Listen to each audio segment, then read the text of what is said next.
We're here today at Bootham Crescent to take a tour of the ground with Stadium Director Ian McAndrew and to explore the history and heritage of this famous stadium.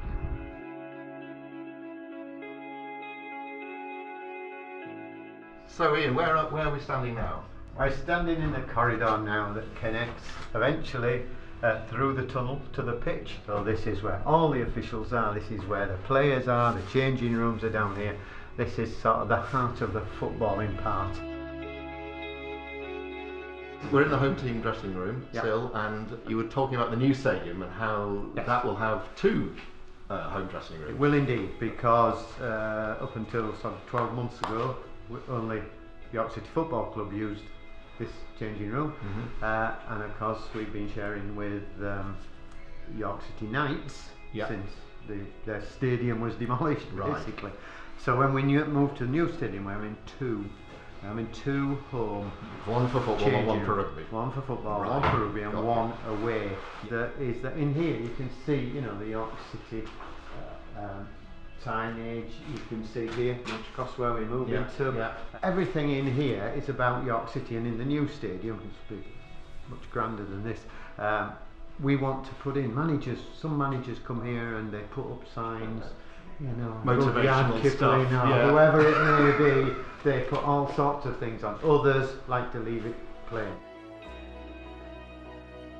So Ian, we're now just behind the goal in the David Longhurst stand. Tell us about how it got its name.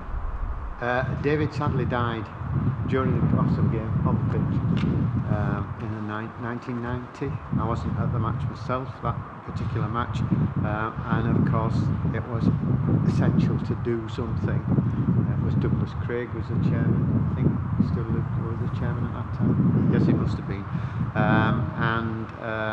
And this was the outcome of it. This was always been a home supporter stand. So to put the roof on this, and it's called the Longhurst stand.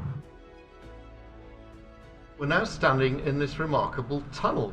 Tell us a bit more about how this tunnel operated. Well, this tunnel was to get you to your seats. Basically, you came in at either end of the site. This got you, as you can see here, wine, said rows were over there. Yeah. But the sort of real thing about this tunnel was that half time we would swap ends. So we would follow our team to the opposite end, and the away fans would come along the side of you. So at half time you were actually face to face with the opposite fans? We were indeed, as they came along here. So and everybody says that whenever any fights, it was wonderful and gentlemanly.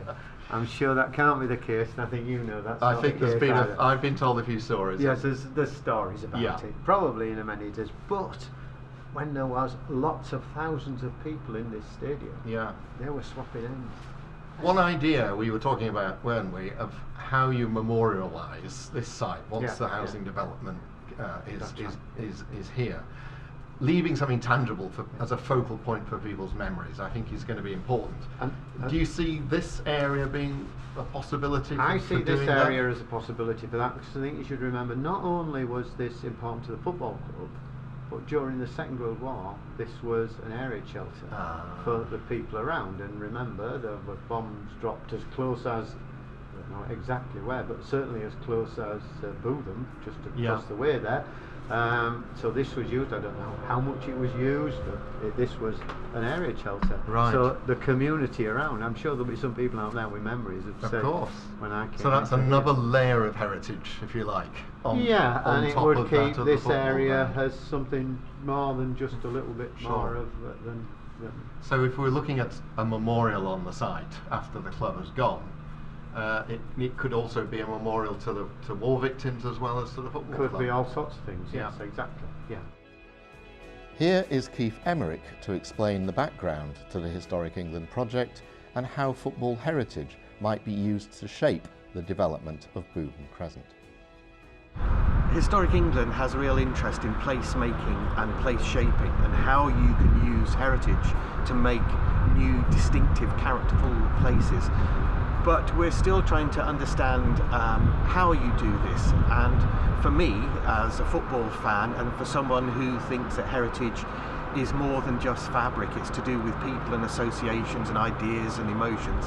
To actually do a project here in York at Bootham Crescent was a really important way of actually exploring how we can use the memories and ideas associated with this place to influence the development that might come afterwards. If you have memories to share of Bootham Crescent or ideas about how the site should be redeveloped, please contact Historic England.